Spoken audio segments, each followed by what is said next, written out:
you know, I don't know. Do you want me to tell them the No, whole life story? that's We can do that.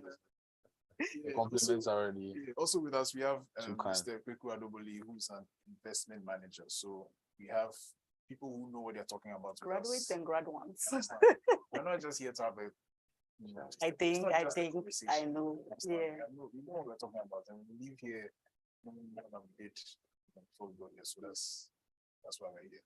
And also you can ask questions via the link. So make sure you ask questions and then we'll ask our guests as well, so that everybody can get educated. How are you guys feeling? Yeah, good. It's always good to talk finance, right? So Yes, before we go deep, why finance? Why are you guys into finance? Like, I want to start with you. Oh, me, I've always been a science student. Then I saw the light. Forget to go where the money was. Where the money was. Forget being a doctor. Let's go into finance and make some money. Right. And how about you? So that, you know what? That's the problem, right? I didn't end up in finance for money. I kind of got there by mistake. Right. I was trying to figure out. I wanted to do an internship to figure out how business worked, and then once you got there, solving the problem solving and the pace of the work and the depth of thinking required made it an exciting place to be. So I ended up staying. Yeah. Interesting. So yeah, we have a lot of things we want to talk about. I think the first question I have is, what's happening? What is happening? Every time I turn on the radio or the TV, we're talking about debt. And then they are losing their money. What's going on? Please help us understand. And as much as possible, please break it down. Because Charlie, I don't really have experience. Yeah. Okay, so it's always difficult to know where to start the story. You know, Ghana's a young country and it's a young economy. And as a result of being young, it takes time for systems, processes, and institutions to build. So when you're designing a financial economy, there are various pillars that economy has to have. And it's taking time for Ghana to develop all of those. As a result, every few years, we kind of run out of money. And what does that really mean? So we're kind of in that phase now where we sort of run out of money. But what does it really mean? Because everyone is doing lots of activity and creating value. So how can we say we've run out of money? Well, what it means is that Ghana is a country that attaches to a global system. And so everything that happens inside Ghana has to go through some sort of transformation before it can match to some sort of value in the global system. And there's a bunch of exchanges that happen at the borderline between Ghana and the global system. And every few years, because of the value of those exchanges, and because the Ghanaian system is not properly evolved and structured, there's an imbalance that gets created, and it's called a balance of payments crisis. So we're going through a balance of payments crisis right now. And what that basically means is that we don't have enough foreign currency to buy the stuff we need from outside that allows for our economy to operate. And if you what are those things? For example, petrol. Petrol and diesel are very important drivers for any economy, right? Naturally. But for Ghana, although we have crude oil under the ground, we still have, because we don't refine it, we still have to find dollars in order to be able to buy petrol to put into our cars and drive our economy. When it becomes difficult to find those dollars, it's said that you are in a balance of payments crisis. Okay, so that's the situation. Now, how did we get here? The reason why we're in a balance of payments crisis is because in order to finance the economy, in order to be able to buy those things we need to drive the economy, we have been borrowing dollars from outside and using those borrowed dollars to drive our economy, right? So what does that mean? So that means the government, for example, will go outside and borrow money, and it borrows it in many different ways. It can borrow it from other countries. It can borrow it from other sort of global institutions like the IMF, like the World Bank, like the Africa Development Bank, and those type of supranational institutions.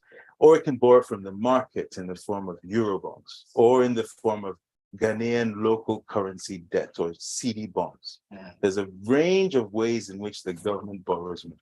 Okay, so Including T-bills. including T-bills, Mm. right? So T-bills are a type of borrowing in schemes which are short-term in nature, but we'll come to that. Okay. Okay, so the government goes and borrows. Now, when it borrows too much money, so such that the amount of interest it has to pay back starts to become so much that it can't afford to operate its normal business, then it's reached a balance of payments crisis, right? It can't generate enough money to pay back on even the interest on its debts, Mm. okay? And the reason that's happened is because we borrowed too much dollars. We have $28 billion worth of debt. And that debt is generating a lot of interest. We're not even paying back the principal, we're just paying back the interest. And we can't afford it because of the way that the dollar has strengthened. So it's become more and more scarce. So it's become stronger and stronger. And the city has weakened as a result. And so as the activity that's happening in Ghana is being valued lower and lower, so we can't acquire enough dollars to pay back our debts. Mm. That's how we've ended up in the situation we're in. Now, the solution is to clear away those debts. It's kind of like if you go and borrow money because you have a project and you borrow the money, you run the project, and then you spend loads of money on the project, but the project doesn't quite give you enough money back. In the end, you can't pay back the debt. So you go back to the person who you borrowed the money from and you say to them, you know what, I borrowed all this money and I was supposed to pay you all this money back. It turns out that whilst I was managing to pay you back for a while, now the business is not as profitable as I thought. I cannot now pay you back, or I've spent too much money. I can't pay you back. So please, let's come up with another agreement to determine how much I can pay you back. So what happens when you get to that stage where there's a balance of payments crisis is that you end up having to cancel a lot of the debt because there's no other way to generate enough money to be able to service the debt. And that's where we are now. Wow. Yeah. So I think I want to come to you, Elikem. Another term I've heard a lot is the domestic debt exchange. I hear it all the time on the news. People are even like crying on the news and things. Yeah. Can you explain that for us as well? So I'll just follow up from where Quick left off. Yeah. So government has gotten to a point where it has borrowed so much and it says, look, I cannot pay you guys, and it's not sustainable. I cannot keep paying these huge interest rates on the debts that I have borrowed. So I'm going to restructure my debts with you. So I've come to the lenders, most of them being the banks. I think the banks own like collectively about 55% of local debts. And then if you add the insurance companies and some of the finance houses, it comes to about 60 something. So these are majority of government lenders. They have come to them and they are saying that let me help me make my debt sustainable so that I can pay you, so that it doesn't break your balance sheets and all that, right? So they are saying that, okay, so for the amount that you owe me, this is how I want to structure it with you.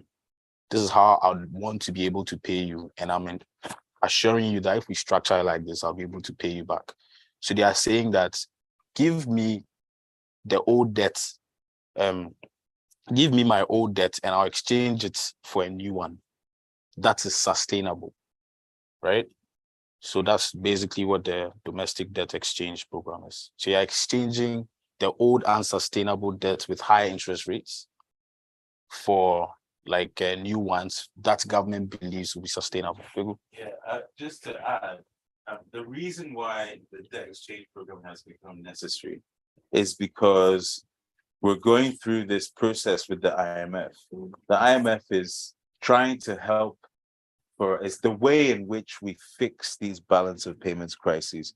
And the way that the IMF does it is by saying, I will give you some money, very, very cheap, super cheap money, like 0.5% is how much interest we pay on IMF money. So super cheap money.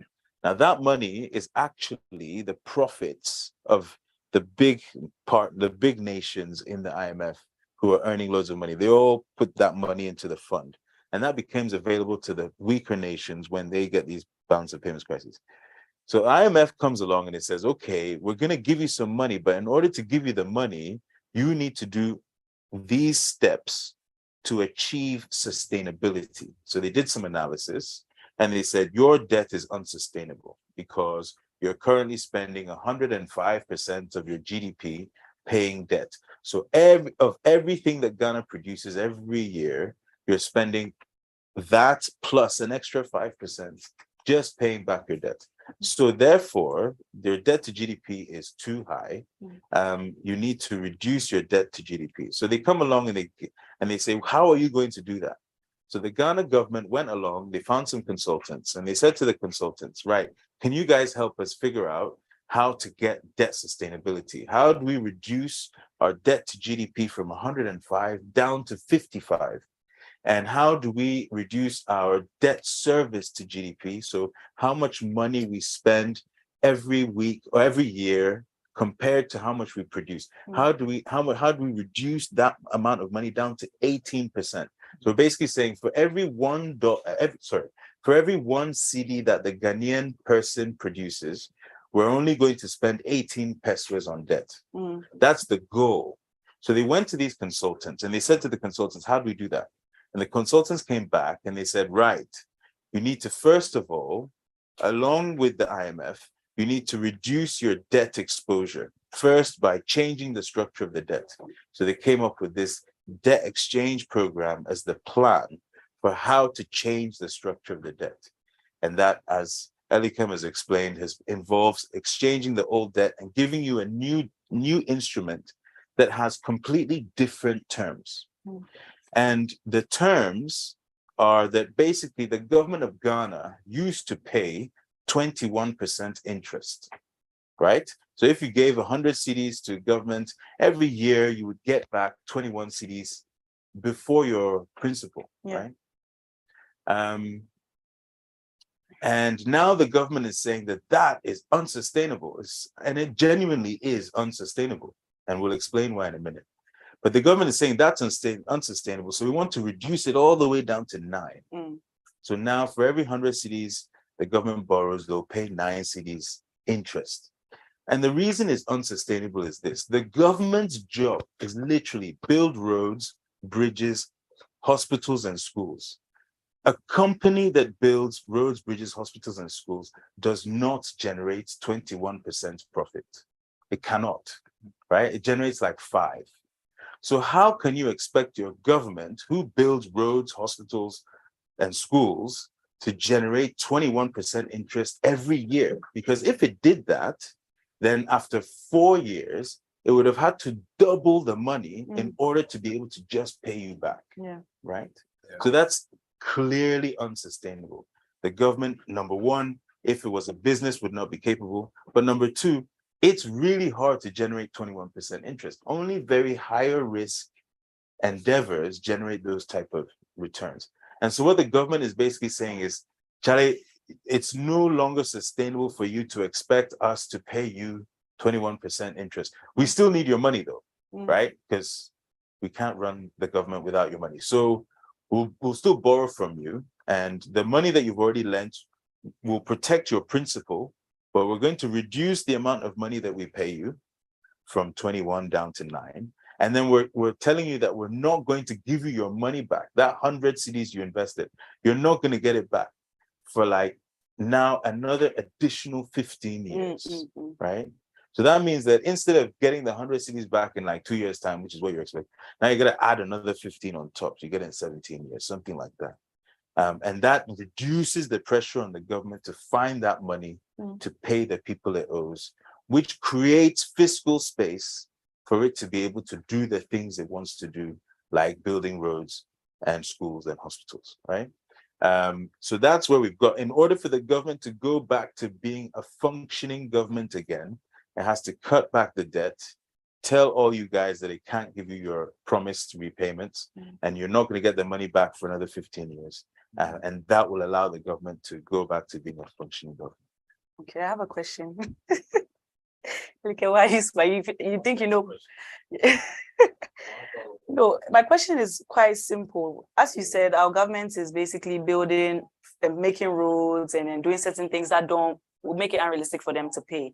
So if that's the situation, why did they agree? I'm asking as a layman, like, why did they agree for such a difficult like interest rate and then now come back and say, oh, sorry, it's unmanageable for me. Can I pay? I can't pay. Like, make it make sense for me. I'm sorry. Brilliant Do you question. understand my question? Yeah. I think how I'll answer this is I think interest rates in Ghana have been really high Mm. over a period. So each government comes and follows in the tradition. Government borrows like at expensive rates. Yeah. So it's just a continuum. I think that's, and also inflation. I think sometimes inflation in Ghana can be really high. So usually interest rates are pegged against inflation.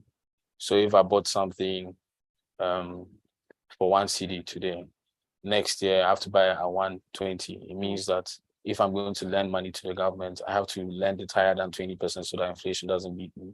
So I think first of all, we need to tackle the issue of inflation as a country first, before, all these things can also happen, like bring down interest rates and stuff like that. So because if government comes to look for money and then inflation is high, and I know that if government gives me a lower rate, I cannot afford to buy the same thing that I could buy today next year. Why would I give money to the government? Yeah. So they need to increase the interest rates so that will make it attractive for investors like you and I to lend money to the government. So fundamentally, do you have anything to add? It's interesting because that inflation rate which drives this supposed need for a big return is supposedly a reflection of the level of risk and uncertainty in the economy.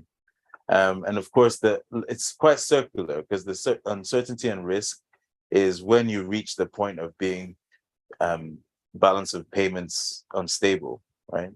So it's like the whole thing is based on a bunch of ideas. And the idea is that the African economy, the black man's economy, is inefficient. And therefore, there's a lot of risk embedded in it. Therefore, if I'm going to lend money into the black man's economy, then I have to add extra risk on top. That's that extra, risk premium for African economies.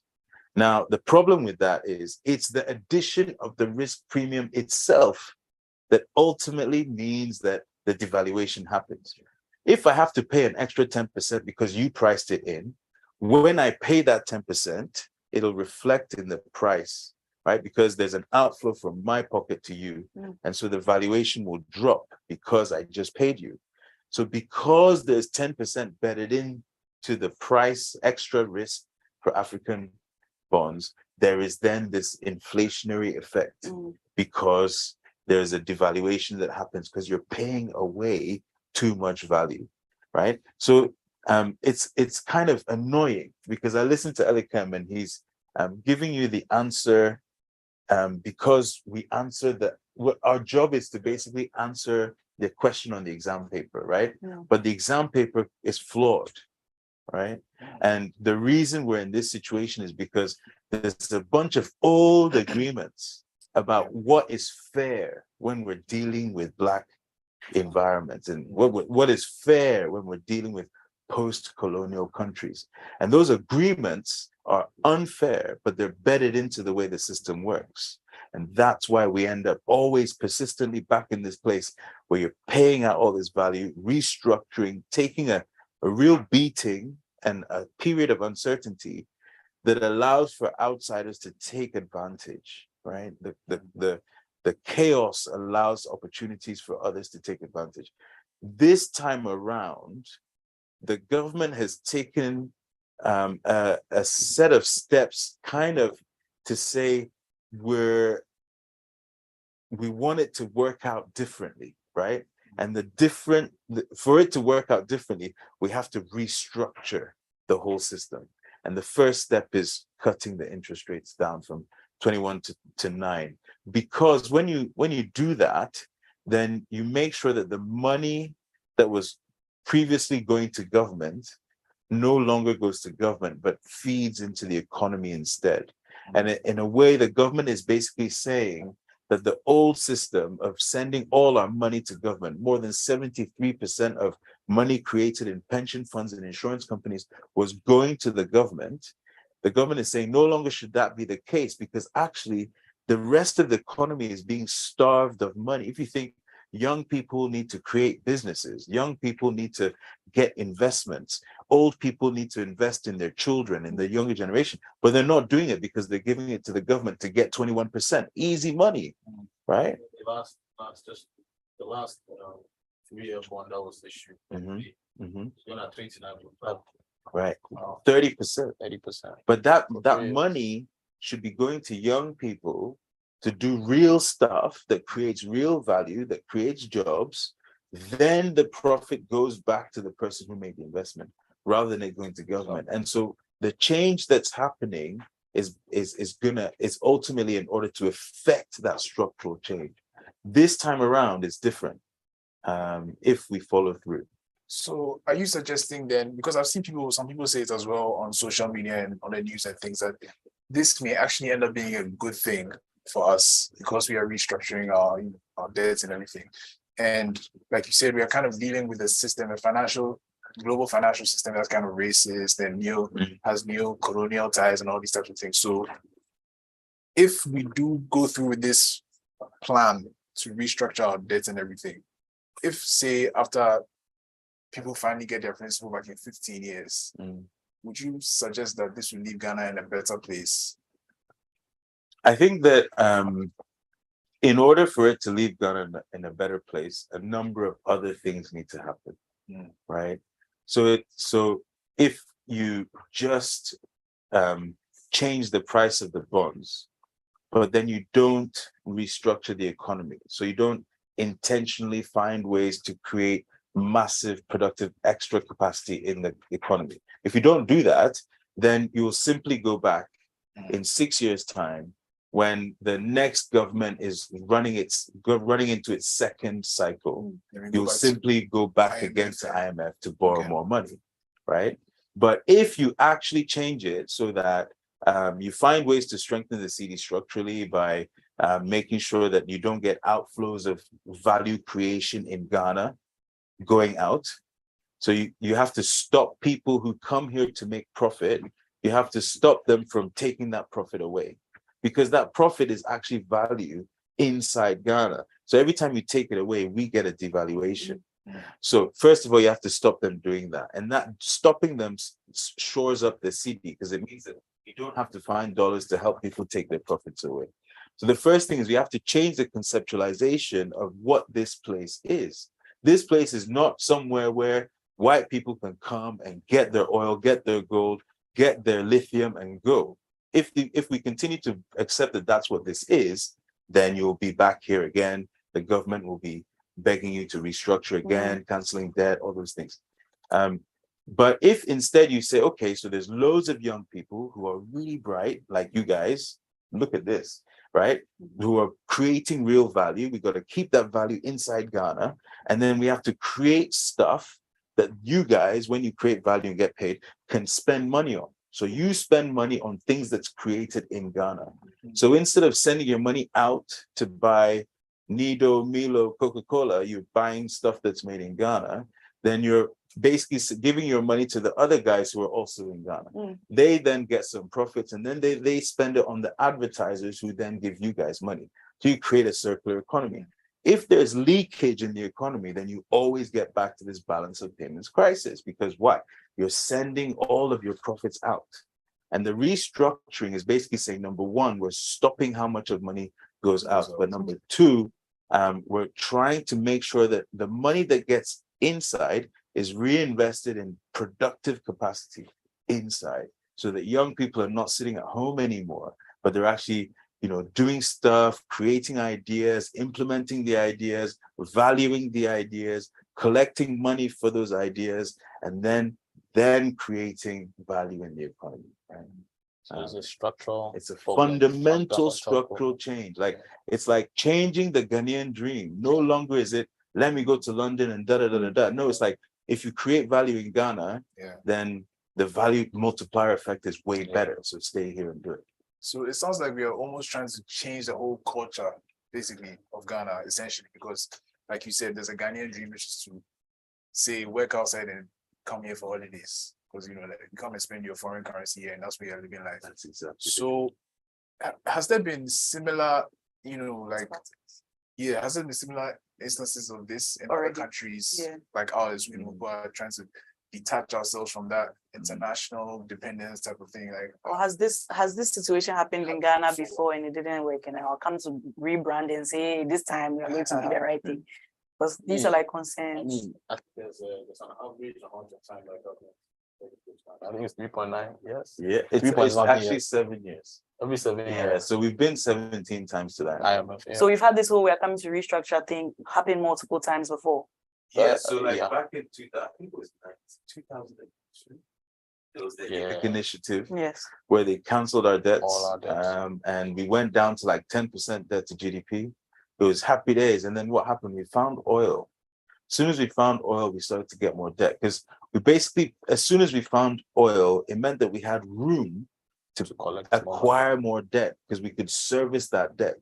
So the more oil we found, the more debt we took on. We took on as much debt as oil. So as soon as we found something valuable, then we gave it away Why? in debt. Because that's the way our economy is structured. In the 1970s, there was a paper written by a guy called Johann Galtung, and it's called the theory of structural imperialism. And he explains that basically the world is set up as a bunch of basically a core and a periphery. So the core is basically the developed nations, London, Paris, New York, Hong Kong. That's where all the economic activity happens. It's where all the value is accrued, where all the wealth actually sits. So in the center of the center is the most power and the most wealth. Then outside of the center, there's the periphery. So countries like Ghana are the periphery. We serve the center by producing value that gets accrued in the center. And he explained that basically within the periphery, there's a center. So there's a center of the periphery. And the center of the periphery is connected to the center of the center. And the role of that center is to send value from the periphery to the center. That's the way that the Ghanaian economy was designed before the British left. And we have never changed it. Most African countries have not changed their structures ever since. That's why we end up basically in this big structural situation. Now, and the result of it is like we've got like some crazy agreements, right? Like, so for every dollar of gold we dig up, we keep like 10 cents of the value. For every dollar of oil that we drill, we keep 18 cents, right? We should be, if you go to Norway, look at Norway Sovereign Wealth Fund, Norway keeps like 75%, right? So when we talk about the change that needs to happen in Ghana, where we change the structure and we start to perceive our own value properly, then you have to basically say, okay, we won't survive if we continue to sell our oil for 20 cents in the dollar. We have to actually get to 75. So there's a whole bunch of things that need to change if we're actually going to successfully mature out of this process. But this has happened many, many times everywhere else before. In the Latin America, and in a way, this is like a process of maturation. It's like growing pains. It's like, you know, a teenager is learning to manage their own money. They always run into the overdraft. They're always calling daddy going, I'm really sorry, I run out of money. Can you send me some more? Because they don't know how to manage their money, right? And it's actually not until you get to like 35, 40 years old, we've actually learned to manage and accrue value properly, right? Let's say Ghana is like a 25-year-old in the scheme of development, right? There are some countries like in the Latin Americas who went through this process in the 1970s, right? And it's driven by when the developed core decided to send money to you.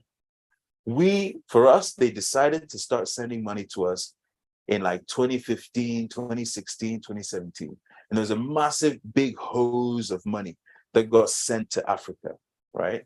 And that money was hunting for yield. It was at the end of the economic cycle where all the other money had been deployed and they were looking for extra profits. At the end of the cycle, they send it to Africa and they charge extra premium for it. And that's what happened. So like there were conferences, like in 2019, I went to a conference in South Africa where all the big funds were there. You know, the hunt for yield in Africa, send your money to Africa. That money, when it got pulled, created this problem. They have to avoid the external money. That's like the structural change that needs to happen. And if we can avoid that external money, we can start investing in ourselves and investing in other African countries, then we can keep the value accrual inside and we have a chance. The other times in which this has happened, Latin American debt crisis, the Asian debt crisis. So Latin America was in the 1970s. Asian debt crisis was in the 1990s. The Russian debt crisis was in 1997. Jamaica, 2010 and 2013. They've all had these debt crises where hot money comes and then it leaves and it leaves a hole, right? And that's what's happened here. So when that happens, the country has to go through a growing up process. Oh, excuse me to say this, but it's like a young person who gets who doesn't know how to defend themselves and gets sort of abused, right, sexually by an outsider. When that happens, they learn, oh, there are steps I need to take to defend myself, to recognize that I'm about to be abused. And it's unfortunate, but in the world we live in, people get abused, and developing nations have been at the center of that abuse for time. So when it happens, and you have to learn, oh, I need to put some things in place to make sure that this doesn't happen anymore. First, I have to shout and say, hey, you're doing this to me. This is not right. The second step is, okay, now that I've told you you're doing this, what are you going to put in place to make sure that you don't do it to me anymore? Right. What am I going to put in place to defend myself? Right. So now our response is now, okay, so everyone else who's gone through this process, what did they do? Okay, what are we going to do? So we followed the Jamaica model to try and restructure our debt, and that's where we are today. Okay. Yeah, so I think we're about to go on a break. Yeah. I'll be back. We'll continue the conversation. There's a lot more questions we have, so a lot more we want to learn Yeah. from these two years. For example, I mean, we've spoken about everything, but I want us to come back down to understand, okay, so what is going to happen to the average Ghanaian? How does this affect the economy? So when we come back from the break, I would like us to have that conversation. And to our viewers, we'll be on break for 5 minutes. There's a Q&A place. You can just ask your questions. And when we come back from the break, we'll ask our guest as well. So thank you so much for joining, and see you after 5 minutes. Don't go anywhere. Thank you.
estate planning.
On what someone has told them. It's important that you plan for your retirement so that you don't bank your support on your children, your family, or relations or friends. Do you know that if you take care of your mom or any other relative aged 60 and above, you're entitled to a tax relief of 1,000 cedis? As we speak, about 59% of all pensioners on the slave bureau are earning 1,000 cedis or less. About 96% of them are earning 2,000 cedis or less. This is where budgeting also comes in, because you have your revenues and you have your expenses. You need to be able to match your revenues to your expenses to make room to be able to invest to meet your financial goals. We have a webinar series coming up called the Financial Literacy Series, and this will run from December 2022 up until November of 2023. The first few topics that will be covered between December and March will range from budgeting to understanding tax benefits, investments, estate planning and insurance, and retirement planning. Our Partnerz webinars came in at a time when I was a financial newbie, started to educate me on the need for financial planning, shape my attitude towards spending. I clearly know what I want, how and when I want it. I am more than excited to have partners in my journey to financial freedom. So join me and other qualified professionals and experts in the field in the Financial Literacy Series and get to know all there is to know about retirement. My name is Joseph Pope, and I'm the Chief Actuarial Service.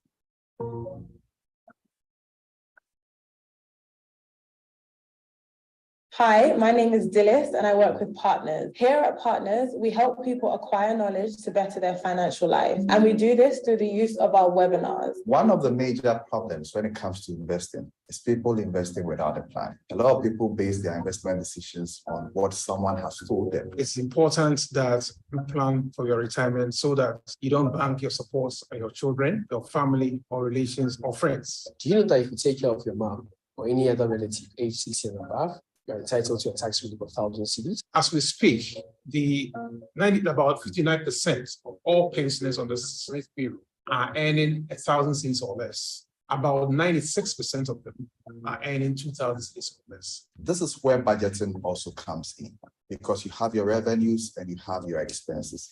You need to be able to match your revenues to your expenses to make room to be able to invest to meet your financial goals. We have a webinar series coming up called the Financial Literacy Series, and this will run from December 2022 up until November of 2023.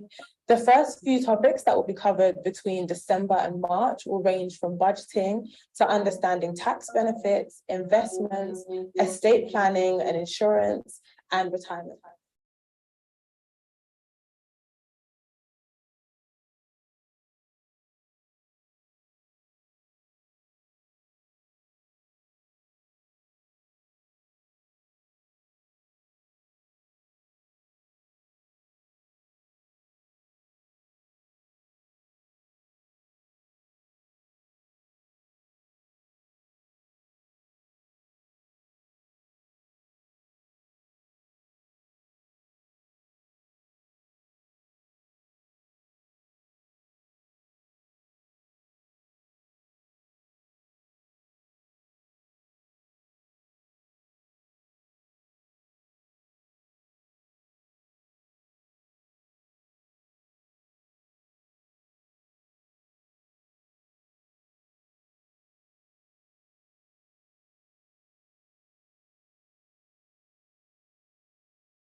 All right, welcome back to our conversation. We are here to continue our discussion, and now we want to talk about how it's affecting the everyday Ghanaian. We've heard a lot about how it's happening in other countries, you know, the bare bones of what's going on. Now we understand what's happening, but how is it affecting my pockets? When I go to the hospital or to the markets, how am I going to feel this every day in my everyday life? So I think my first question for you guys is, I'll start with you, Elikem, is what does this mean for our investments and for pension funds? So I've seen a lot of older people, especially, very upset about this thing. People who are angry. Yes, and crying on radio, you know, about their pensions and then their investments. So what does this mean for them? Okay, so fundamentally, loss of income. Yeah. So you go and buy a bond or you put your money in like a bond or something, you're expecting to earn 21, 25% every month, every year, and semi-annually. And our government says, I'm going to reduce all that to 5% this year and 9% consecutively from next year. Wow. So all of a sudden, there's loss of income. Secondly, for us in the financial industry, it's a bit, there's a bit of murkiness because we usually trade these instruments to support our liquidity and all that. So that is going to be hindered a bit. Kweku, if you have anything to add? Yeah, I mean, basically the government was paying people 21%. right? So people could give their money to the government. It didn't matter who you were. If you were a pensioner, and let's say you had 150,000 cedis saved over the course of your working life, then you got to the end of your pension, you realized you could just buy government bonds, and that 100,000 cedis would give you 20,000 cedis every year if you just gave it to the government. So lots of people gave their money to the government. So now all those people who were expecting to receive that money suddenly are not going to receive that money. And then naturally, you plan your life around that money. You're paying school fees, you're planning hospital bills, all your safety, your electricity bills, everything. You structure your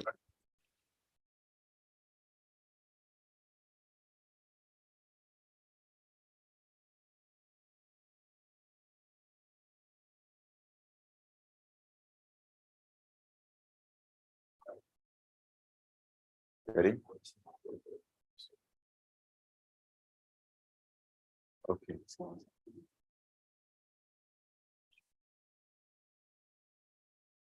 Yeah, we're back on it. Yeah, so you plan your life based on all these expected flows. So when the government suddenly says we're not going to give you that anymore, suddenly it becomes a problem. So now, I mean, luckily, at first the government said they weren't going to give any interest at all for 2023. But now they've agreed that they're going to give people 5% this year, and then 10% from next year going forward. Sorry, 9% from next year going forward, which basically means that we're now reaching the stage where people are accepting that the environment has changed, that they're no longer going to get 20% from the government. So as long as there's 5% that they're being paid this year, then they'll make ends meet and then try again for, get the 10% next year. So there is a real effect. I mean, there's real income that is now going missing. Additionally, there's an effect that we've all already felt, which is the devaluation in the cedi and the price changes that we've seen in everything. Everything is doubled in price. Yeah. So we've already felt the impact. This debt restructuring, the instruments have already priced in the pain or the loss that people are so scared of. They've already priced in that loss. It's counterintuitive, right? But they've already taken the loss. And the government is simply saying, we're going to give you another instrument instead of the one that you had. The new instrument will derive its value based off the old instrument. It's just that the new instrument will now be able to reflect any new appreciation in value in the Ghanaian economy, right? So all they're doing is they're saying, this old instrument, it's incurred a ton of losses. That loss is reflected in the price of the instrument.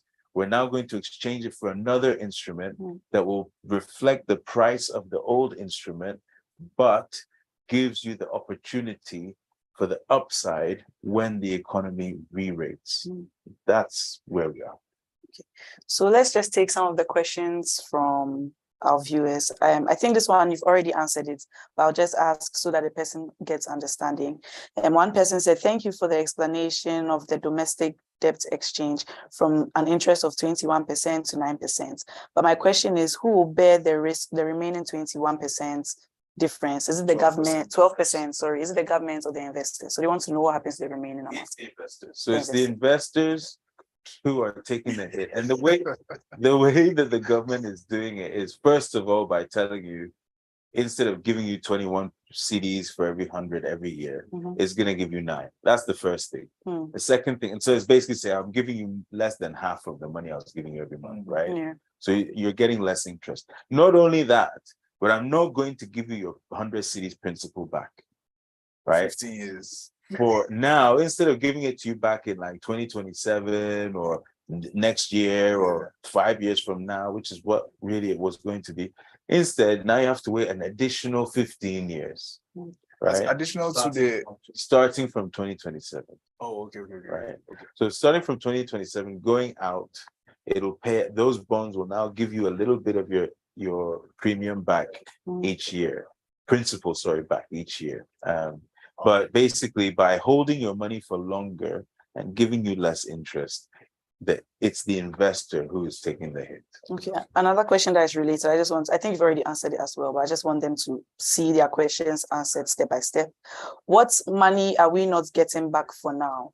Is it the principal or the interest on the principal for the next 15 years, as Kweku stated, with regards to the 100 seats? I think you literally just answered it, but just reiterate. So it's both, right? So you're not getting your coupons, or you're getting half your coupons, or less than half, and your principal is going to be held for longer, your original money. So both. Okay. And then I have another question here. What advice would you give a young person who has invested in treasury bills through investment banks?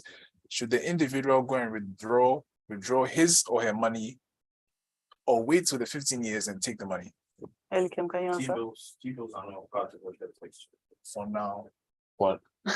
I don't think they will ever be part of the exchange. So they can just relax. They can, yeah, you should can just keep it there. T-bills are if fine. you have any problems, don't come in from you. I mean, the finance minister has said it several times that T-bills are exempt from the exchange. So, I mean, based on his word. Yeah, if you look, if you're trying to make a decision, right? At the moment, you've got your money in T-bills. So Yeah. T-bills are 90 days, 180 days, 364-day instruments. You're getting like 30% returns, right? Yeah. You will get them for some time. What's likely to happen is that market dynamics will mean that you won't get those forever. Because it's the only place you can lend to government, everyone will try and lend to government in that place. That means there'll be more people wanting to lend to government. That means there'll be more bid to cover, right? There's more people offering money than the government actually needs. That means the government can reduce the interest, price it's willing to pay you, right? So it'll go from 30 down to 20 and eventually down to where the long-term debt is, around 12 or 11%. So you think that's likely to happen? That's what that will in an efficient market, that's what should happen. So then that is related to this question. So I'm asking you, Elikem. It says T-bill rates are currently well above 30%, and it appears to be unsustainable considering the current economic position. Do you anticipate that they will be added to the DDEP? That's what the person is asking, basically. No, so we already we are saying that they will not be added to DDEP. Yeah.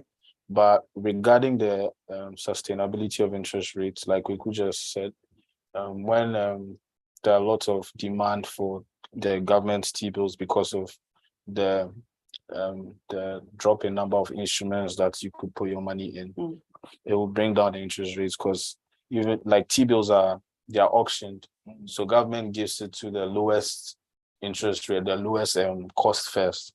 So right now, if there's so many people bidding for the same instrument, it will just drop down. And that is what will happen eventually in an efficient market, of which Ghana we are trying to become. Yeah. So efficient. even it should drop below 9%. It should. So that's what technically. an efficient market looks like. The Yes. interest in an efficient markets are usually below 12. So what Elikem is explaining is that short-term debt should be cheaper. It's lower risk, so it's cheaper than long-term debt. That means T-bills, since the government is now saying you've all agreed long-term debt is 9%, that means T-bills should be less than 9%. Yeah. So in the Because long shorter term, term. in an efficient market, it should reach below 9. Wow. Okay. And there's another one here. They say everyone mostly saves towards a project or purpose or plan. So if now I have to wait for a longer time to receive my profits or benefits, then this new system will not favor us. How then do I achieve my plans and project goals within the timelines I planned for? Basically, me, I've done my plan. I've said that if I put my money here, I'll get this percentage. Yeah. Then I'll use that percentage to start building my small farm. Now the government has come to tell me that my 21%, I should forget about it. So now what am I going to do, You have to Elike? change your plans to conform with what's happening now. So that's like the hard. That's the truth. hard truth. So we all need to start changing our plans.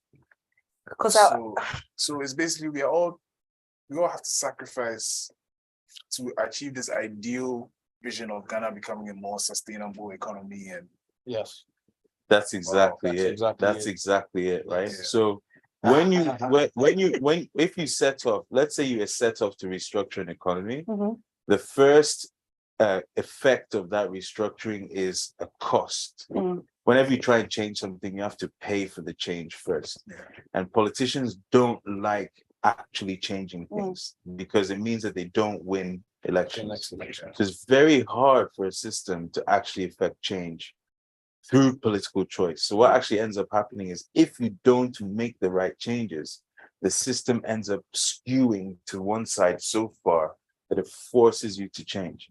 So what does that change actually mean? So if you're a young person today and you were smart enough to lend your money to government for 21%, right? It was a no-brainer trade. Like it was a no-brainer. It's the right thing. You weren't aware of what was coming, so you didn't take your money out fast enough. That's the pain of the situation. Now your money is kind of locked, right? If you keep the old instruments, you won't be able to. So this is actually a really important question, which is if you're an individual bondholder and you're currently still receiving government debt, or you've not been exempted yet and you don't know what to do, the question is, what should you do? If it turns out that the government allows you not to exchange as an individual bondholder, then the best thing to do is to basically to keep the old bonds, take the coupons that the bond pays, use those coupons to buy the new bonds, right? So you're getting new exposure and you're receiving the coupons from the new bonds and you're still getting the old bonds. So you actually, individual bondholders who don't get exempted get a chance to get a really nice return. So that allows them to stick to their plans. Right. That allows them to stick Yeah. to their plan. So if the government is kind and allows individual bondholders to get through this without being exempted because they're only 6%, then actually the government has really done a big thumbs Yeah. up to the individual bondholders. It's allowing you to keep the old bonds, to take those coupons, to buy the new bonds. And actually those individual bondholders then become the prop for the new bonds, actually. But everyone else, let's say you've given your money to a fund and they've invested in some structures for you. All that's going to happen is that the bank is going to basically restructure. So they replace the old bonds with the new bonds, and they'll start paying you a lesser coupon. But there is one thing that needs to be said, which is that when you switch to the new bonds, you have the exposure to the re-rating of the economy. So if you're a young person, really you should be spending your money on your startup, on your business, on your clothes, on your house, on your transport. You shouldn't really, I mean, in real terms, a young person shouldn't be lending their money to the government. In a fair world where the government doesn't pay 21%, a young person is not going to lend their money to the government. So they should actually be investing that money in building capacity now, right? And actually the nice thing about this debt restructuring is that the money that now becomes available that is not going to the government anymore should now be invested in young people building new businesses, trying to start up to build new things, right? That's what should happen now, because that will actually end up creating more value than the 21% that the government was paying out. This actually even feeds into the efficient system, because capital is given to the most efficient source. So then we have an efficient system. These businesses become the like the efficient receivers of the funds. So then if they are the ones who are going to turn around the capital that they receive faster, then why give it to the government? Okay. I think we can take a few more questions and then go back to the session. session. Yeah. So there's another one here that says, "Hello, Kweku and Elikem. Is there not any other way to sort out our debt repayments rather than this debt restructuring? And look at the Auditor General's reports over the years. I think governments can manage our funds properly. This can help with the reduction of debts and repayments. Do you think there's a possibility? Basically, can government do better? Like, instead of putting us in this tight spot. I mean, isn't there another way? government can always do better. I mean, they're like you said, it's the way the system has been structured. There are too many loopholes, and then in the long run, we end up coming to this situation. So this was avoidable. That's how we feel. I think that's how a lot of people feel. I know a lot of people feel like that.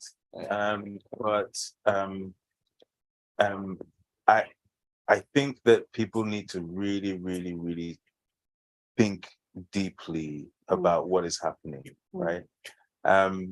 If you all expected the government to be able to pay you 21% interest, then none of you were thinking deeply enough. That's the issue, right? If everybody thought the government, whose job is to build hospitals, schools, and roads, was able to pay 21%, and cathedrals, yes. If you all thought the government could pay 21 and still build cathedrals, then you were all part of the problem, right? So we all have to take our own responsibility and say, you know what, we're all part of the problem. And in order for us to change, we can't just sit here and say it was the government that did it. Because guess what? It doesn't matter which government, right? Every single government that Ghana has had, apart from Kwame Nkrumah, every single one has gone to IMF. Imagine if government came onto the market and said, I'm raising money for 21%, and none of us gave them because we believed that it wasn't going to be it wasn't going to be used properly. Right. Yeah. They would have had to go through this somewhere process. else. Yeah. So in the end, We are all part of the problem. we're all part of the problem. So The real factor is that we now need to dig deep. People like Elicam, all the bankers need to do their jobs, right? They need to find ways for people to earn 21% without giving it to the government, right? So Elicam needs to go and create some instruments. Of course it's feasible.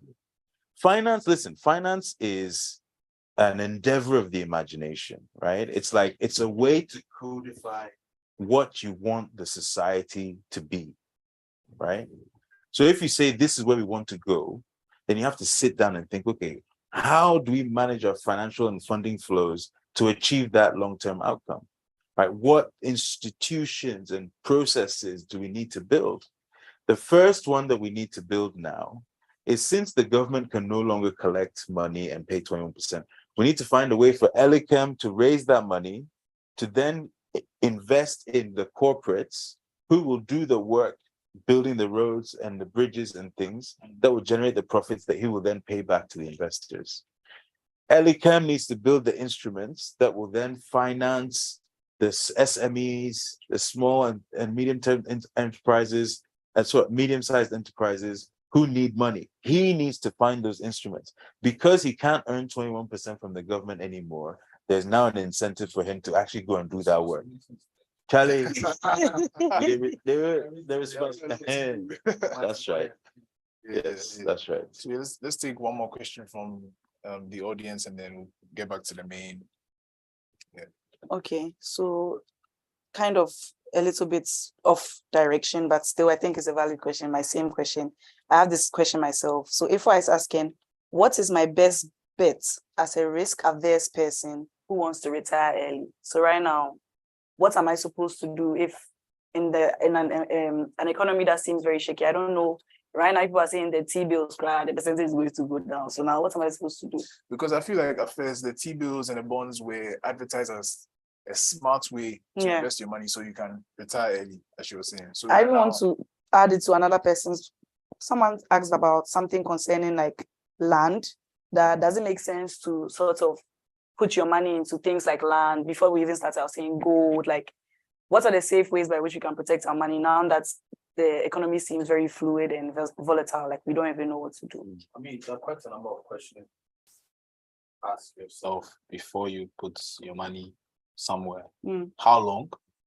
What kind of risk you are willing to afford yourself, or you are willing to take? How much interest you want? Like what you use the money for, the returns, all those questions you need to ask yourself before you decide which instrument to put in.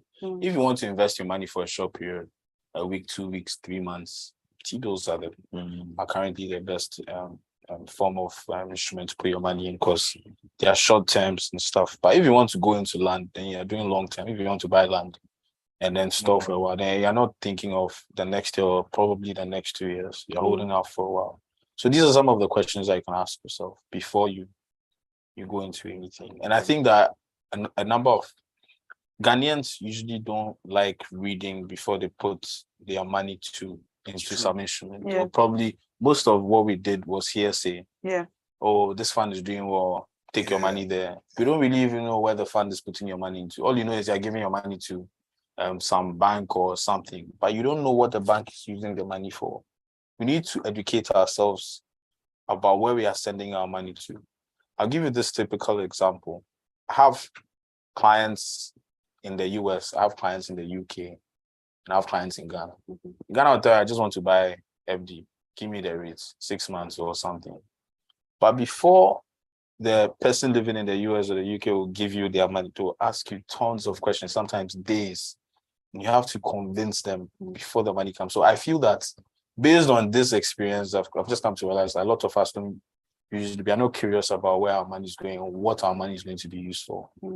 So I think we just need to build curiosity in ourselves and then know. So, for example, the whole land thing, gold, there are options, but you need to weigh the pros and cons, understand how the market works. How long is my money going to be logged? What kind of rate am I going to get? Is it possible for my money to actually fall? And stuff like that. Okay. I hope that answers your question.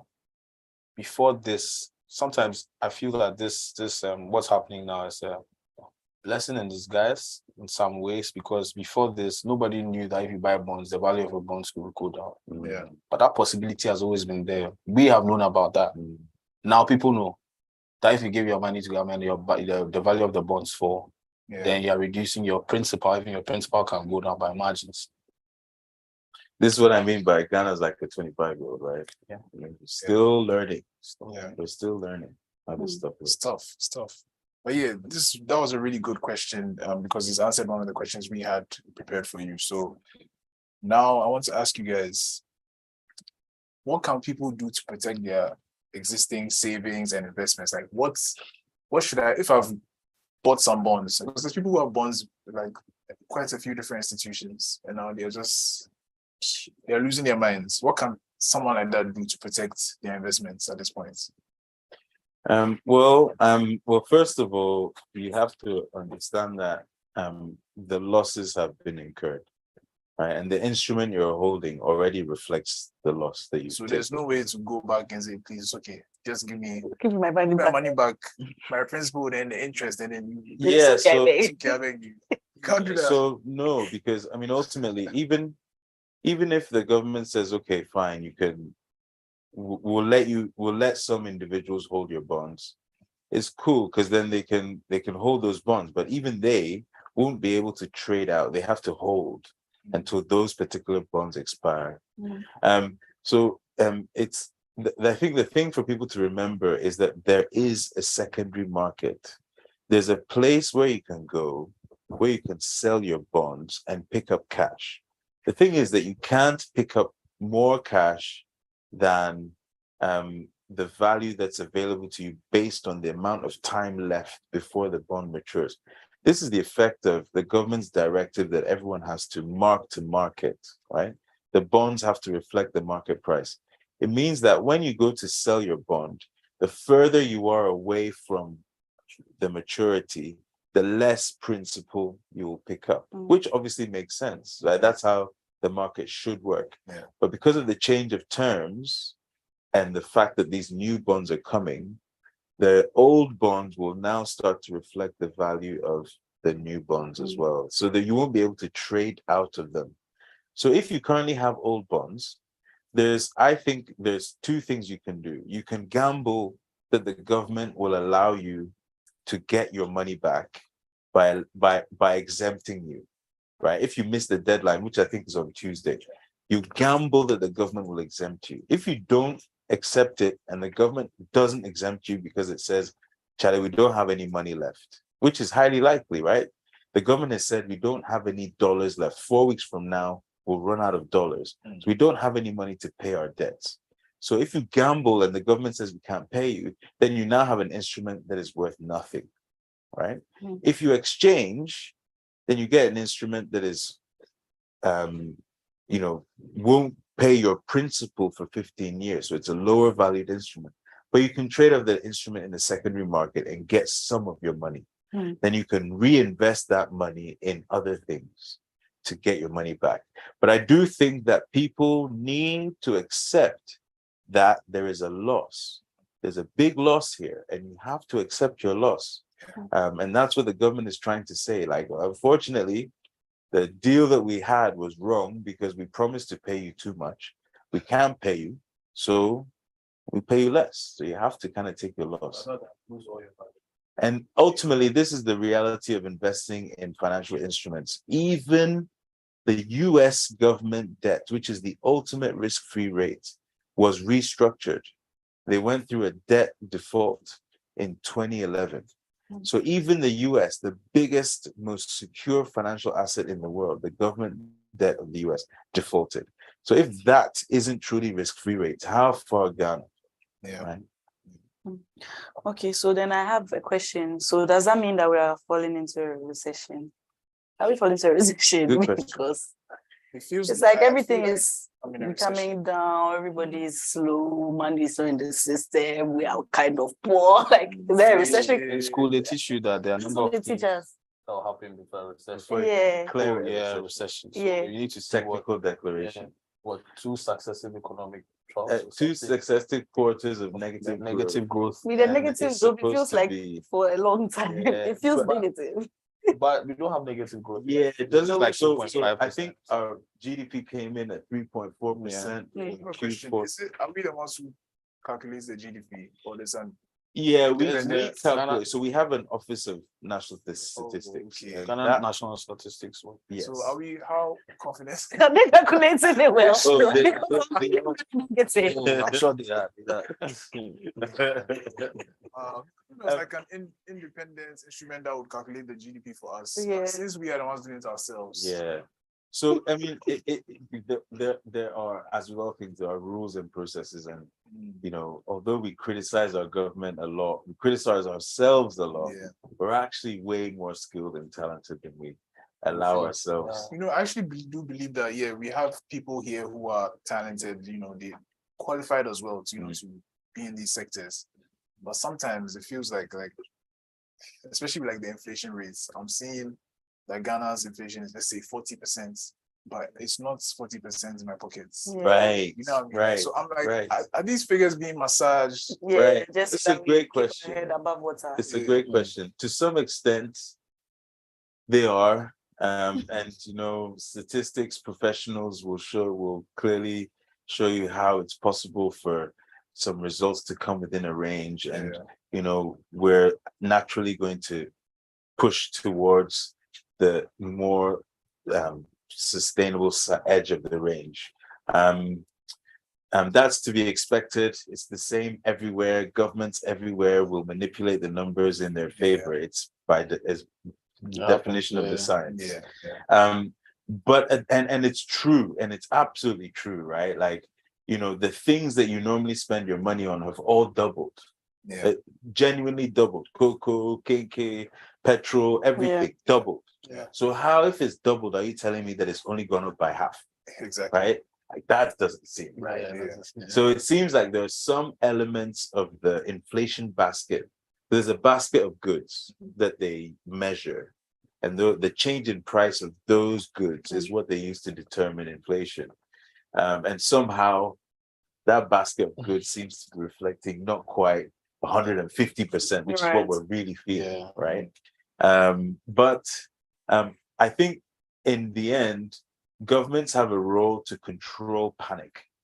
If they were showing inflation numbers of 100, 110, 150, then the rate of inflation would feed on it and would go even faster. sure. And T-bills will be And would be paying like 80%, 90%. So there's And a the whole system would possibility have that collapsed. we are in a recession, but according to the active Facts and figures. facts and figures. So recession, the idea of recession is prices can change, right? So that's what we're suffering. Prices are changing fast. But that doesn't mean we're not growing at the same speed as prices are changing, or faster or slower. There's an adjusted price, adjusted growth level based on growth minus the price change. So I know there's a feeling that, you know, we're not growing, but the structure of Ghana's economy is very important. The way Ghana's economy is structured is that there's like some capitalist stuff at the top, then everyone else lives in a sort of pseudo socialist system where we all do is we engage in the transfer of stuff, right? We're all selling mangoes, and then you know, I'm the one who takes it from the farm and brings it to the market. I'm the one who takes it from the farm and takes it to the street corner. I'm the one who buys it from the street corner and turns it into some juice. You know, everyone is in that cycle, and we only take enough for ourselves. So it's a bit of a socialist system. And as a result, although we're suffering, we're surviving really well, right? We haven't run out of petrol. It's not like Sri Lanka. We haven't run out of petrol. It's expensive, but actually you can still get the stuff you want. As long as you can find the money to get it. So that means that if in the end, everyone's salary gets rebased, imagine if we found enough money to rebase everyone's salary, then suddenly there wouldn't be a problem anymore, because you can now afford all the stuff. There'd be no crisis of economic activity, right? And that could happen, you know, that it doesn't take a lot of liquidity. You know, the average income for Africans is determined, just measured psychologically around $2. As long as you're earning $2 a day, then Ghanaians feel happy on average. Okay, on average. On average, right? It's crazy. I mean, that's changing because guess what? There are more and more Ghanaians who are now living in cities, who are now connected globally, who now want to be able to fly to Lagos, fly to Joburg, fly to Nairobi, fly to London, right? You want to be able to live the same life as everyone else anywhere else that you can see on your Twitter, on your Instagram, on your Facebook. That means that you need to be able to earn the same amount of money as someone sitting in London. Because guess what? Eggs cost the same in Ghana as they cost in London, right? So now the system, we need to find a way to make sure that the jobs that, because listen, the jobs that you guys are doing, recording this podcast, all the equipment that's here, it's exactly the same as if I was sitting in London. You needed to raise just as much money to buy this stuff. As they So you need to earn just as much money as the other guy who's buying this stuff. Even more because, bringing it here is another cost. Right, exactly. There's extra cost, right? So that's why this restructuring is so important, and we all need to engage in finding a way to actually fix, because the way it's working, it doesn't work. It doesn't work.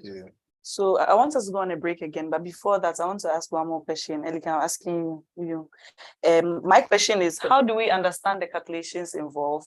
And Joel also asks that if the economy miraculously performs better sooner than we expect, is there a chance that we can get our 21% and then, or basically something better than 9%? So I think his question is almost like related with mine. Like, if you understand the calculations involved, then you'll be able to know whether it can be better than 9% in the future or not. So if I don't even know how to explain this. So there are two categories. So based on what we have from government now, individuals, we don't know what is still inconclusive. They are still negotiating with the government. We don't know what they are going to come out with. But currently, what we have here is for the banks and insurance companies. Now, if I have a bond that is maturing this year in 2023, say you have 100,000 principal in 2023, they're going to pay me 5% this year. So I'll earn, if what there's 100,000, so I earn 5,000 CDs this year. So I earn 2,500 CDs every 6 months. So in July, if the bonds Tuesday is the deadline, so let's assume that's the issue date for the new bonds. I have a principal of 100,000 CDs from the old bond maturing in 2023. I've sent it for exchange. Now they're giving me 5%. So they'll pay me 6 months from January, which is what, July. They'll pay me 2,500 CDs. Note that at the end of every year, I'm supposed to earn 5,000 because of the 5% nature. So in July, I earn 2,500 CDs, which is half of the 5,000. And then in January next year, I'll earn the second 2,500, right? Then for the next year, the next cycle, I'm going to earn 9%. So that 5,000 now becomes 9,000. So I earn 4,500 in July of 2024. And then in January of 2025, I earn another 4,500. So if you put the two together, that's 9,000. Right. So that's 9% in 100,000. Yeah. But the principal payments start paying it back to you from 2027. So I get 8%. I think it's 8%. 8% in 2027. So I get 8% on my 100,000 in 2027, which is 8,000 plus the coupon, which is 9%. So I get 4,500 in 2027, which is the interest plus the 8% of the principal payment the government is paying. So I get a total of 12,500 in January in 2027. Yeah, I'm sure there will be templates that after all this I'm sure different investment banks and everybody will develop templates. We've developed ours, but because we don't know what's going on yet, so there'll be template. You can just feed in your figures and then later on. Yeah, I'm sure once everything we can share something with Partnerz, and then everybody can see what we'll be earning each year. Partnerz will have something for their customers. So everyone has to go and learn some Excel skills. Yeah, 100%. Learn what net present value is and figure out how to break down the streams. Everyone is again an accelerated learning in bond pricing. But the next step is you need to learn how to price bonds for corporates and how to invest in the equity stack as well. So moving away from government paper, part of the development is you now need to learn how to invest in private sector organizations and using the bank's guidance. I think if you think about this in the grander scheme of things, it's not really bad like that. The players end up cash will end up being given to Yeah, I mean, the most efficient exactly, sectors. Yeah, exactly. it will boost the equity market, which has been slow. Exactly. It will boost other things like private equity. There's a name all for those this, things. right? It's called crowding out, right? Mm. If there's one entity in a market that's hoovering, Chopping up everything. funding, it crowds out the others from being able to get any funding because the government was paying 21% unfairly and impossibly, as we found out. Under the guise of the spree. And so now that crowding out will end, and it'll be really, I mean, I think it'll be like the Ghanaian economy has been running with a massive backpack, Yeah. right? And suddenly you take off the backpack because the money is flowing to the private sector and all the people trying to do stuff instead of the government making all the decisions. There's some potential silver linings here. Okay.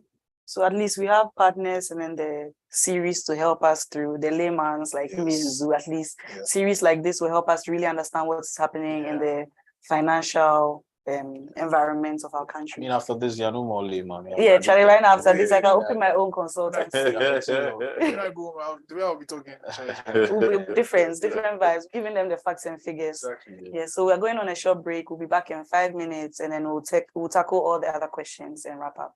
Thank you so much.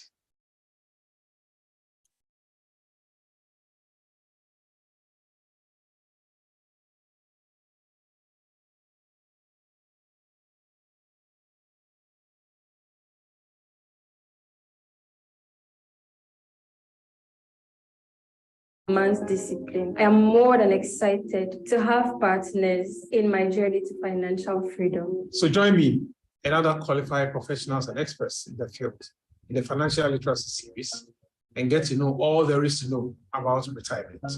My name is Joseph Poku, and I'm the Chief Actuary of State.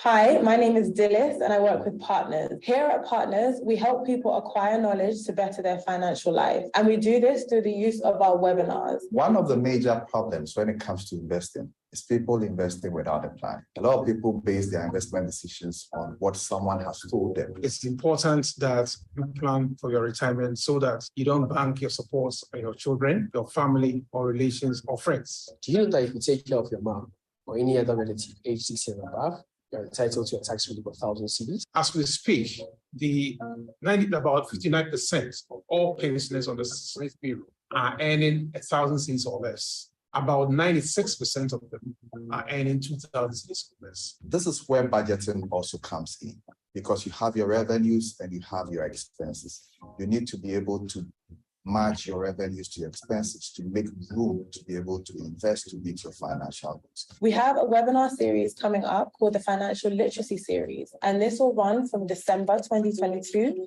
up until November of 2023.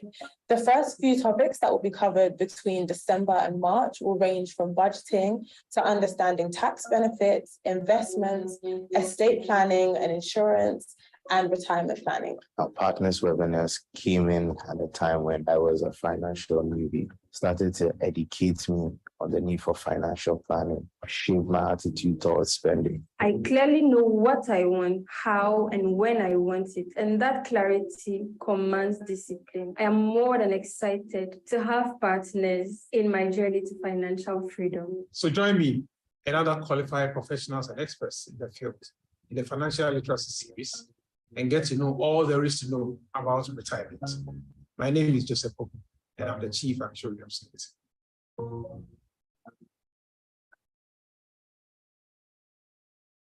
Hi, my name is Dillis and I work with Partnerz. Here at Partnerz, we help people acquire knowledge to better their financial life. And we do this through the use of our webinars. One of the major problems when it comes to investing is people investing without a plan. A lot of people base their investment decisions on what someone has told them. It's important that you plan for your retirement so that you don't bank your support on your children, your family, or relations, or friends. Do you know that if you take care of your mom or any other relative age 60 and above, you're entitled to a tax relief of 1,000 cedis? As we speak, about 59% of all pensioners on the Smith Bureau are earning 1,000 cedis or less. About 96% of them are earning 2,000 cedis or less. This is where budgeting also comes in, because you have your revenues and you have your expenses. You need to be able to match your revenues to your expenses to make room to be able to invest to meet your financial goals. We have a webinar series coming up called the Financial Literacy Series, and this will run from December 2022 up until November of 2023. The first few topics that will be covered between December and March will range from budgeting to understanding tax benefits, investments, estate planning and insurance, and retirement planning. Our Partnerz webinars came in at a time when I was a financial newbie, started to educate me on the need for financial planning, shape my attitude towards spending. I clearly know what I want, how and when I want it, and that clarity commands discipline. I am more than excited to have partners in my journey to financial freedom. So join me and other qualified professionals and experts in the field in the Financial Literacy Series and get to know all there is to know about retirement. My name is Joseph Poku, and I'm the Chief Actuary of State.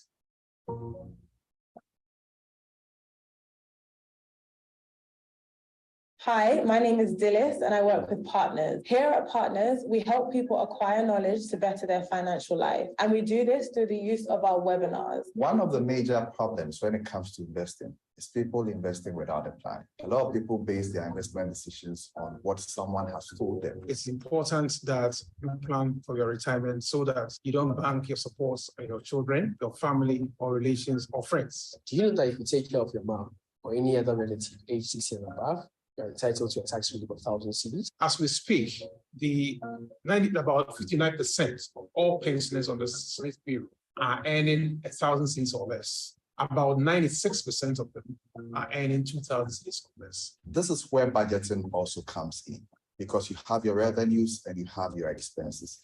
You need to be able to match your revenues to your expenses to make room to be able to invest to meet your financial goals. We have a webinar series coming up called the Financial Literacy Series, and this will run from December 2022 up until November of 2023. The first few topics that will be covered between December and March will range from budgeting to understanding tax benefits, investments, estate planning and insurance, and retirement planning. Our Partnerz webinars came in at a time when I was a financial newbie, started to educate me on the need for financial planning, shape my attitude towards spending. I clearly know what I want, how and when I want it, and that clarity commands discipline. I am more than excited to have partners in my journey to financial freedom. So join me and other qualified professionals and experts in the field in the Financial Literacy Series and get to know all there is to know about retirement. My name is Joseph Poku, and I'm the Chief Actuary of State.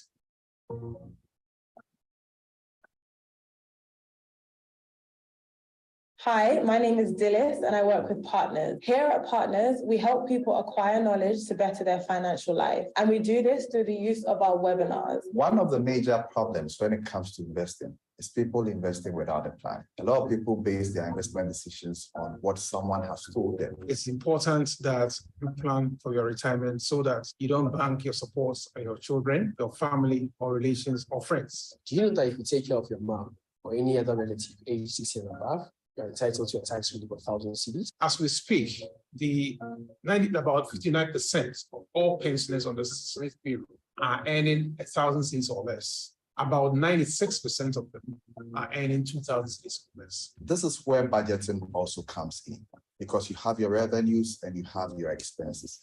You need to be able to match your revenues to your expenses to make room to be able to invest to meet your financial goals. We have a webinar series coming up called the Financial Literacy Series, and this will run from December 2022 up until November of 2023.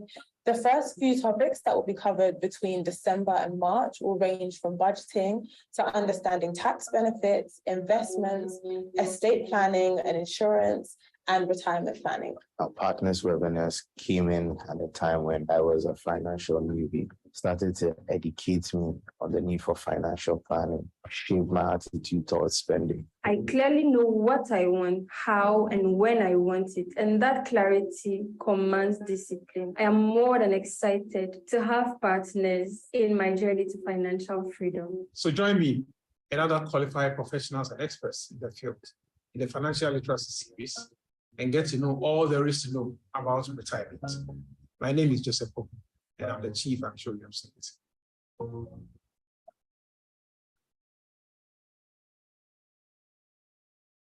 Welcome back. Thank you guys so much for your patience. Indeed, we've been having a very good and engaging session. And right now we are zooming into the Q&A. You've asked so many questions, so many insightful questions. We'll try and cover as many as possible. So without much ado, let's zoom right back into the final session of today's literacy series. So Zu, do you have any questions that you have seen that you'd like us to tackle? I want us to go straight into this one. They say, what's the mark-to-market price which has caused investors to lose their interest and part of their principal? Okay, so every instrument, including bonds, are traded every day. So investors price these bonds according to the economic conditions of maybe the issuer. So the issuer here being the government. So what's happening in Ghana as the risk that government will default increased? I mean, how are investors perceiving our Ghanaian bonds? So that there are prices. So if everybody's selling their bonds off, it means that people believe that the government might default. So it pushes bond prices down and yields up. So they have bond prices and yields have an inverse relationship. So then if, say, I come onto the market and I want to buy a bond and I believe that, the economic conditions of Ghana are not favorable, I'll demand a higher return. So then if I demand a higher return for your bond, it means that you're going to sell it to me at a lower price. So I'm going to buy it cheaply, and then usually these rating agencies also rate the bonds depending on like the same conditions. So then most of Ghana's bonds were rated, they were downgraded almost all the time that the rating agencies came to rate it.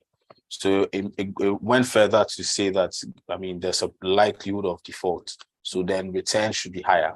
So then if you have a bond and then the market is perceiving your bonds this way, then it means that your bonds, when you mark to market, your bonds are going to be cheap. So if you have to sell them now, you're going to lose money by selling because your bonds are cheap. So that's the mark to market. Okay. Right? So you're marking your bonds to market. That's what it means. Marking your bonds to market means if you were supposed to go onto the market now to sell your bonds, the price that the market will price your bonds is what you're going to sell your bonds at. So if so on the contrary, if Ghana was doing well and investors saw like a premium in Ghana's bonds, a lot of investors would be demanding Ghana's bonds, which would push the price downwards. Okay. So then Ghana's bonds become expensive. So you might actually gain by selling your bond. That's if the bond is expensive. So if you bought at 100, if your principal is you bought at 100 cedis, now if you decide to go into the markets, because of how everybody's perceiving the Ghanaian bonds, you might even sell it at 120 or 110. You made a profit. But because of how market is perceiving the bonds, people are like, everybody wants to sell their bonds. There's so much supply and nobody wants to buy. So you have to bring down the price and increase the return for the buyer. So that's how it comes. So you mark the bonds market. Yeah, I think an important context to add to that is the alternative to market is mark to valuation, I guess, or mark to maturity. So amortization. So that basically assumes that you're going to hold the bond until the end, and then it takes its value based on the cash streams minus, say, inflation. Whereas the mark to market takes the current price based on risk plus inflation, so risk of default, etc. So when you're in a high distress situation like this, the reason the government forced the bonds to market was because it's unfair to the investors, because they believe that the valuation is high, much higher than it really is. Because in a distressed market, when you try to sell the instrument, you have to take whatever the market will give you, which is mark to market. And then Marilyn has a question. She says, will the money not have devalued by then? I mean, with regards to the bond. Excellent question. And she adds again, what happens if you refuse to sign up to the new terms? Does your money automatically get enrolled by default? Okay, these are two very, very, very important questions. The first one is, if you have to hold your bonds until maturity, now that the government is saying you have to wait extra time, the value of your money, because of the time value of your money, is less. Inflation will mean that over time, over additional time, each additional coupon that you receive will be worth less than it's worth today. If you could take all the money today, you would, because waiting for it costs money. So she's right to ask the question, won't all the money have eroded away by then? In actual fact, if you mark the new bonds at 12% yield to maturity, right? That means the bond is paying out 12% coupon based on the current price, and you're going to hold it to the end and take all the money. If it's paying out 12% yield to maturity, because of anticipated inflation in Ghana, the actual loss is 82%, right? So holding the bonds to the end will cost you money.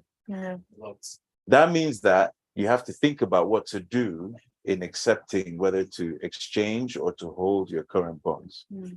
The alternative is to hold your current bonds. But if you hold your current bonds, you're gambling that the government will still pay you. If you hold your current bonds, although it's optional, it's not compulsory. The government is telling you it doesn't have money. So if you hold on to your current bonds and the government turns around on Wednesday and says, sorry, we can't pay you, then you have no leg to stand on because you had the choice. And you said, well, I'll wait and see. I'm rolling the dice. It's very, very, very important. Now, there's a chance. Listen, in Jamaica, 2010, 2013, the holdouts ended up getting paid, right? So the government was like, okay, fine. There's only like 6%, 7%. We'll give them the money. So that could happen. But that's the same probability as the government turning around and saying, there's no money, so you get nothing. So what you should do is this. I think if you are risk averse, you should exchange into the new instrument and remember that there's a secondary market. So you can go into the secondary market and sell the new bonds early to receive some of your premium. There is one final angle to consider, which is what Elikem said earlier. There's a chance that, and I've said it before, when this economy starts to do better again, which it will, it doesn't take a lot of money. If you remember at Christmas time, the CD strengthened, it felt like we were rich again. And Dirty December was lovely because they used a little bit of dollars to push the CD higher. It doesn't take a lot. If we get the IMF deal, the CD will start to strengthen and there's some dollars coming in and the structural change also happens. Then there's a chance that very, very quickly Ghana's economy goes to the roof. If that's the case, you want to be holding the new bonds, right? Because suddenly the new bonds will start to price in really nice returns and then you'll wish that you had exchanged. So those are the new, as a trader, as an investor, you really have to think deeply.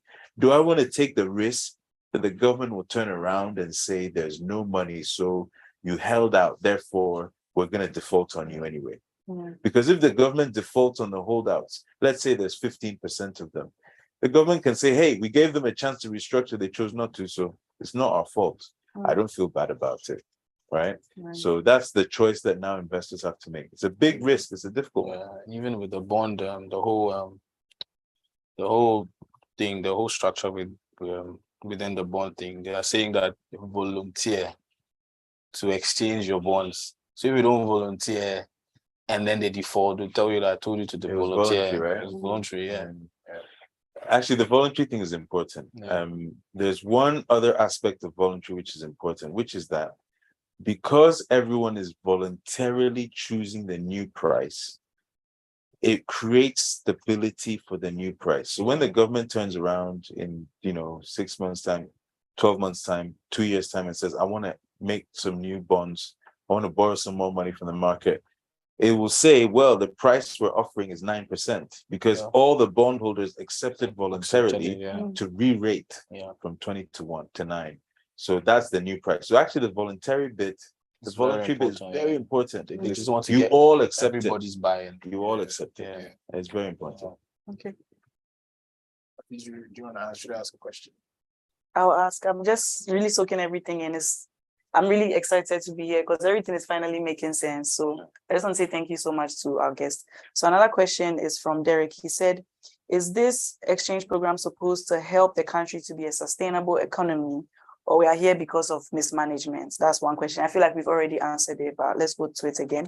And he also said, also, what about individuals who have bonds through financial institutions?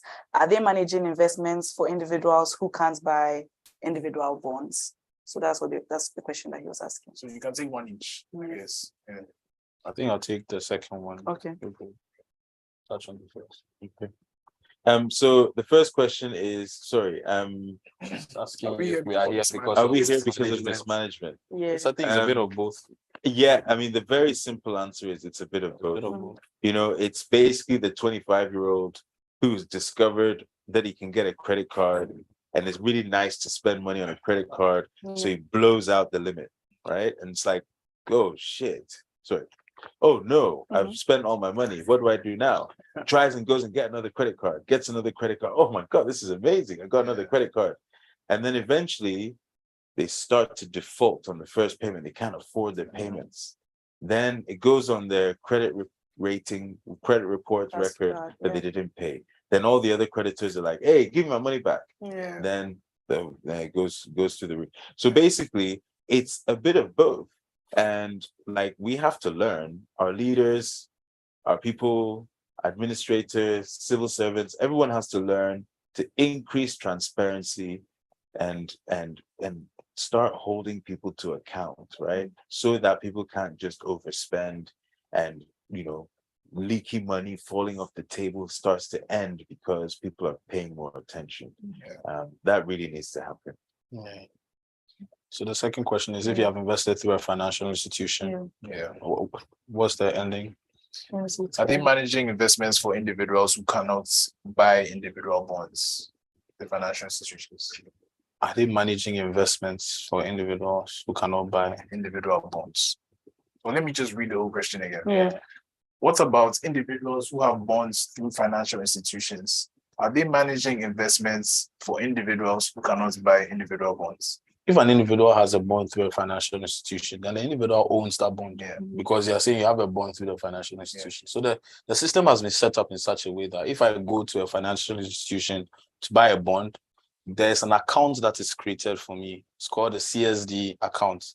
So all securities are held, or all investments are held in this account. So if you buy shares, you buy T-bills, you buy bonds, you buy any traded form of instrument or investment, it's held for you in this account. So this account sits with the Central Securities Depository, which is the short form of CSDs. It's a function of the Bank of Ghana.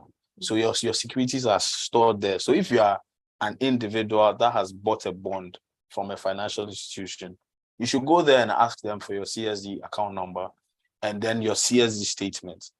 If it has not been done for you, ask them to create it for you and then put your investments in that account. Because sometimes most of us will not ask. The institution will buy it and hold it for you. But normally, or best practice, you have to own a CSD account and then your investment should be placed there. That way, every time interest is paid, it goes directly into your account and all that. So unless you have given the financial institution the mandate to manage your investments for you, you are supposed to have your investments bought for you and saved in your CSD account. Okay. There's another question here. I think it's a very important question. Do you think the financial crisis will now end up at a point where the government cannot pay wages? Yeah, that's an important question. So far, we've done really well. We're still paying wages. We can still afford petrol. If we were to be in a situation where we cannot reach an agreement on the exchange program, and the government is not able to get an IMF program before the end of February, then we run the risk of not getting the IMF money before the end of March. And if we don't get it before the end of March, then we won't get it until June, right? And that means that we only have 4 weeks left of import cover. That means there's only 4 weeks left of dollars to buy petrol. Okay. So the first challenge we'll face is that we'll run out of dollars to buy petrol. And the CD will go to 16 and then to 18 and then to 20. So other prices will start to blow out.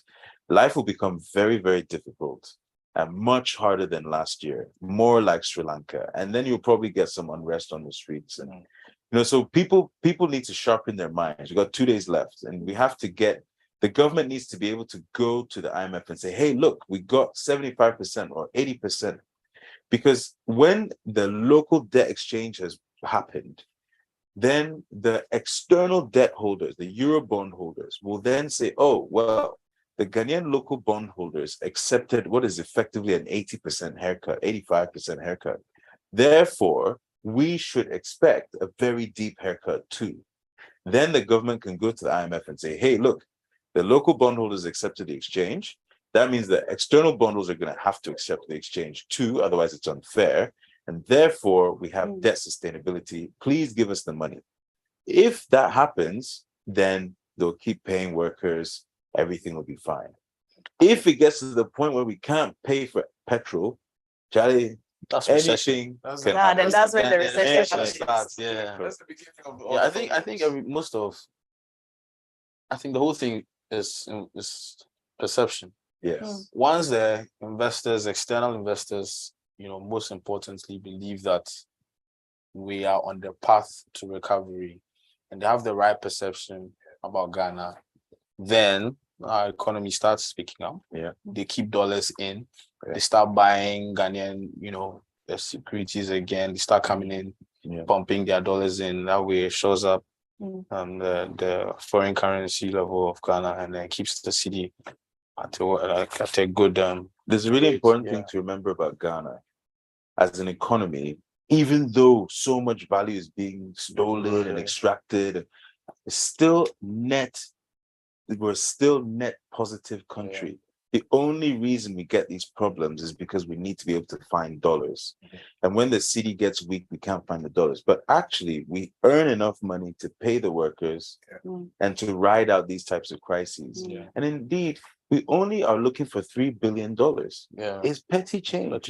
It shows you actually it's all about perception, all about confidence, and the fact that we're a junior economy and we're not deemed to be mature enough. So whenever we get close to the edge, they put us on detention, right? That's really what's going on. So I guess that's one of the reasons why they like to massage some of these figures, just for like you said, the perception and the confidence and everything. Yeah. So I want to go into this from one of our attendees. He said, thank you for this, really. I know this is a private broadcast, but can parts of this session be put up online for awareness sake?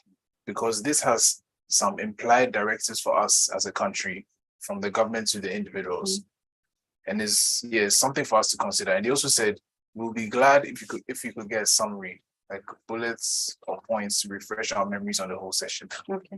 So I think that's very perfect, very timely, because I know Partnerz is going to put up this whole session on their website. So I'll share their socials in a few. But before that, we're about to wrap up.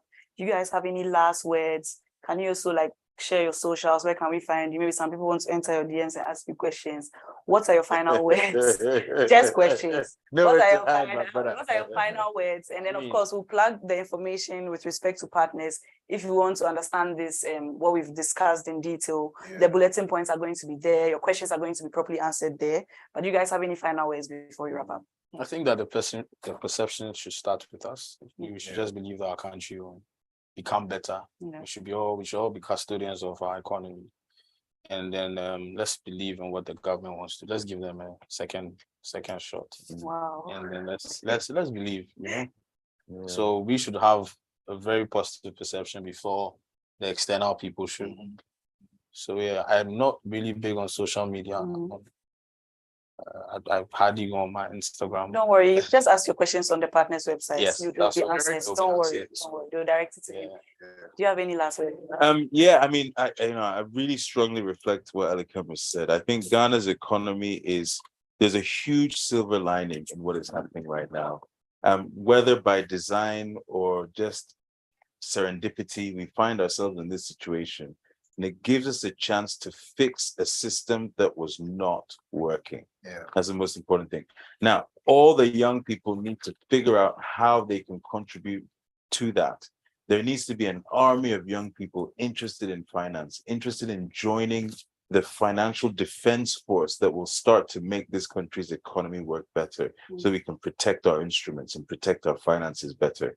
I think that there's a huge chance for us here to take this as a moment where we move to the next level in our development and actually start the journey into becoming a really solid middle income country.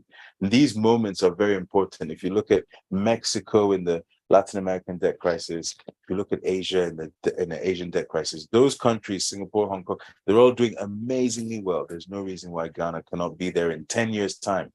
Remember, every time you're assessing the country, look back 10 years and see where we were. Yeah. And you'll see that, oh my God, despite the fact it feels terrible right now, look how far we've come. And then imagine how far we're going to go, much faster, much further, with really smart, brilliant young people. You can follow me. I have a radio show on Asasi Radio 99.5 FM and online on Thursdays at 7 o'clock. I do lots of other stuff on Asasi Radio as well. PM. PM 7 p.m. on Thursday night. You can listen in, and you can follow me on Twitter at Kweko Adoboli, and Instagram and everything as well. So just my first name and last name. Thank you so much. So let me just plug you guys in with the social media handles of Partnerz. Please pay attention. On Instagram, we have Partnerz FP. That is PARTNERZ FP altogether. It's the same on Twitter as well. And for Facebook, it's Partnerz with a Z and then space FP. LinkedIn, Partnerz FP Limited. And then on YouTube, we have Info Partnerz, right?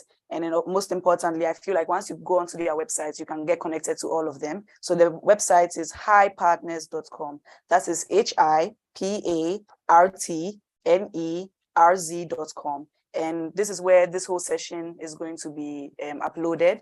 And there were so many other questions that we're not able to tackle because of time, but those questions can be tackled via the website. So just log on the website, just click around, have some fun.